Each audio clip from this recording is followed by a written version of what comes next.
Hello दोस्तों। देखिए, हम लोगों का चैप्टर चल रहा था हेलो एल्केन। हेलो एल्केन में हमारा टॉपिक चल रहा था क्लोरोफॉर्म। क्लोरोफॉर्म के बारे में हम लोगों ने बहुत सारी चीज़ें जानी थी।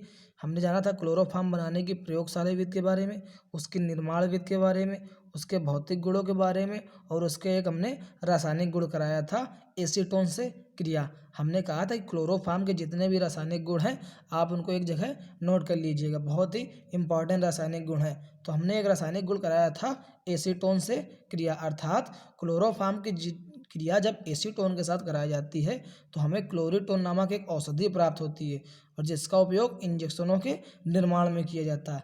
आइए उसके बारे में हम अगले रासायनिक गुण के बारे में जानते हैं कि क्लोरोफॉर्म की अगला रासायनिक गुण क्या है। अगला रासायनिक गुण आपका है नाइट्रिक अम्ल से क्रिया। नाइट्रिक अम्ल से क्रिया, क्लोरोफॉर्म का अगला रासायनिक गुण है नाइट्रिक अम्ल से क्रिया, जिसका फार्मूला होता है HNO3। ठीक, आइए जानते हैं क्लोरोफॉर्म नाइट्रिक अम्ल से किस प्रकार किया करता है। तो क्लोरोफॉर्म का फार्मूला होता है CHCl3। तो इसको हम ऐसे लिख सकते हैं CHCl3। देखो हम आपको तोड़ के बता रहे हैं अब क्रिया लिखना, तो आप डायरेक्ट भी लिख सकते हो, अभी बता देंगे। तो क्लोरोफॉर्म को हम ऐसे लिख सकते हैं, तो CHCl3। अब क्लोरोफॉर्म क्रिया किससे करानी है? नाइट्रिक अम्ल से। तो नाइट्रिक अम्ल का फार्मूला क्या होता है? HNO3। तो इसको हम ऐसे लिख सकते हैं OH सिंगल बॉन्ड NO2। देखो ये लिखा है HNO2 ये, और ये एक HNO3 लिखा है, ये लिखा है क्लोरोफॉर्म। अब देखिए ये अगर हम H के साथ इस OH को निकाल दें, ये H के साथ अगर OH निकला हमारा तो H2O निकल गया, H2O हमारा बाहर निकल गया। अब बचा क्या हमारा? देखो ये बचा C single bond Cl, single bond Cl, single bond Cl और सिंगल बॉन्ड। अब देखिए जहाँ से हमारा H2O निकला है, जो ये NO2 है वो यहाँ पर जुड़ जाएगा जाके, तो हमने यहाँ NO2 जोड़ दिया। तो अब देखिए फार्मूला ऐसे लिखा जाए तो क्या लिखा है? CCl3NO2, CCl3NO2, और इसका नाम होता है क्लोरोपिक्रिन। क्लोरोपिक्रिन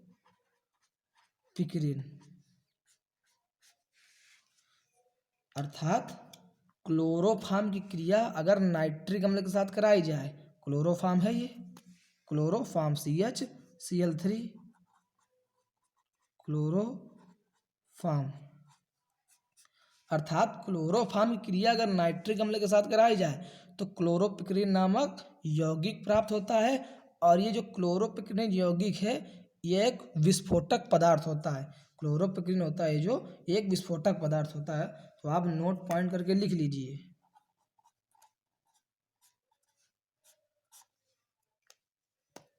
कि क्लोरोपिक्रिन फार्मूला होता है CCl3NO2। Chloropicrin CCl3NO2। क्लोरोपिक्रिन एक विस्फोटक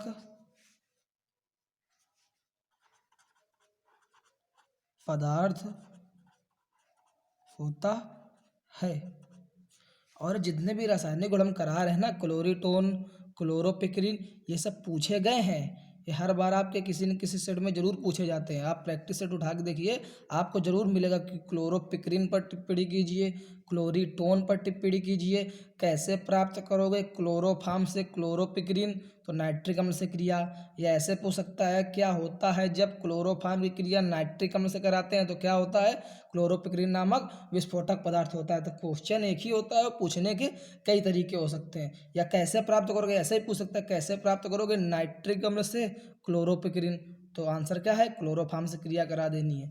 ठीक, तो हमने दो रासायनिक गुण करा दिए, एक कराया था क्लोरीटोन अर्थात एसीटोन क्रिया क्लोरोफॉर्म से कराई थी, तो क्लोरीटोन नामक पदार्थ प्राप्त हुआ जिसका उपयोग इंजेक्शनों के निर्माण में किया जाता है। और ये दूसरा रासायनिक गुण नाइट्रिक अम्ल से क्रिया HNO3, इसको भी आप इंपॉर्टेंट डाल लीजिए। अर्थात क्लोरोफॉर्म क्रिया अगर हम नाइट्रिक अम्ल के साथ कराएं तो हमें क्लोरोपिक्रिन नामक पदार्थ होता है, और ये क्लोरोपिक्रिन एक विस्फोटक पदार्थ होता है। आइए अगले रासायनिक गुण के बारे में जानते हैं। एक आपका रासायनिक गुण है ऑक्सीकरण, अर्थात क्लोरोफॉर्म का ऑक्सीकरण किस प्रकार होता है, ये भी आपका इम्पोर्टेंट है। ऑक्सीकरण, तो जब भी ऑक्सीकरण की बात की जाए किसी भी यौगिक की तो हमेशा वायु के साथ क्रिया होती है। तो क्लोरोफॉर्म का ऑक्सीकरण है, अर्थात क्लोरोफॉर्म को अगर हम वायुमंडल में खुला छोड़ दें, अर्थात क्लोरोफॉर्म को हम वायुमंडल में खुला छोड़ देने पर यह प्रकाश की उपस्थिति में वायु से क्रिया कर लेता है। और जब प्रकाश की उपस्थिति में अगर क्लोरोफॉर्म वायु से क्रिया करता है तो फास्जीन नामक एक गैस बनाता है। और ये फास्जीन जो गैस होती है यह एक विषैली गैस होती है। इसका फार्मूला होता है COCl2। आइए जानते हैं कैसे। तो क्लोरोफॉर्म का फार्मूला क्या होता है, CHCl3। किससे करानी है, ऑक्सीकरण अर्थात वायु से क्रिया करानी है, O2। और तीर के ऊपर हम H लिख सकते हैं, ये प्रकाश की उपस्थिति। तो क्लोरोफॉर्म की क्रिया वायु से कराते हैं तो फास्जीन नामक एक गैस बनती है जिसका फार्मूला होता है COCl2, ठीक, प्लस 2HCl। अभी देखो अब क्रिया संतुलित नहीं है तो आइए इसको संतुलित करते हैं।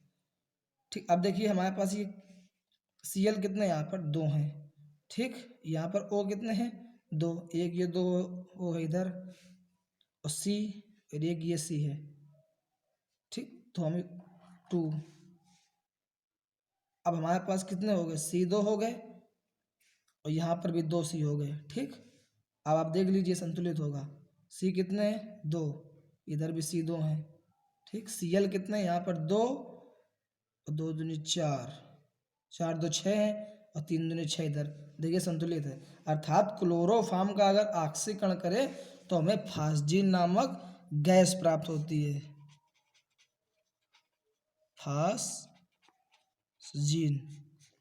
ठीक। और ये आप नोट पॉइंट करके लिख दीजिएगा, नोट पॉइंट लिख दीजिए फास्जीन गैस के बारे में।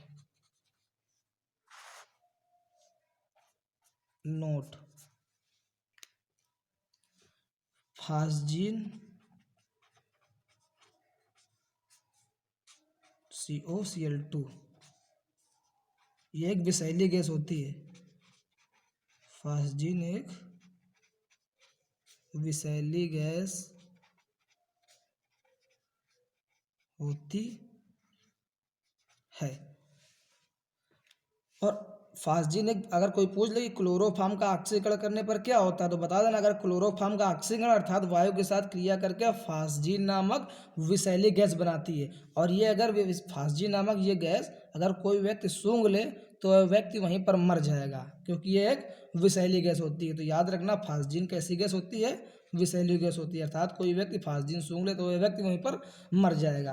तो हमारा रासायनिक गुण पहला था एसीटोन से क्रिया, उसमें क्लोरीटोन प्राप्त हुआ था। दूसरा रासायनिक गुण है नाइट्रिकम से क्रिया, तो क्लोरोपिक्रीन नामक विस्फोटक पदार्थ होता है। तो तीसरा रासायनिक गुण है ऑक्सीकरण, तो अर्थात क्लोरोफॉर्म का ऑक्सीकरण अर्थात वायु के साथ क्रिया कराने पर फास्जीन नामक विषैली गैस प्राप्त होती है। और फास्जीन नामक विषैली गैस अगर कोई व्यक्ति सूंघ ले तो वह व्यक्ति वहीं पर मर जाएगा। तो ये थे हमारे रासायनिक गुण। अगला कॉन्सेप्ट, अगला रासायनिक गुण हम नेक्स्ट वीडियो में आपको बताएंगे। तब तक वीडियो पर बने रहें। अगर वीडियो अच्छी लगे तो वीडियो को लाइक करें और चैनल को सब्सक्राइब करें। धन्यवाद।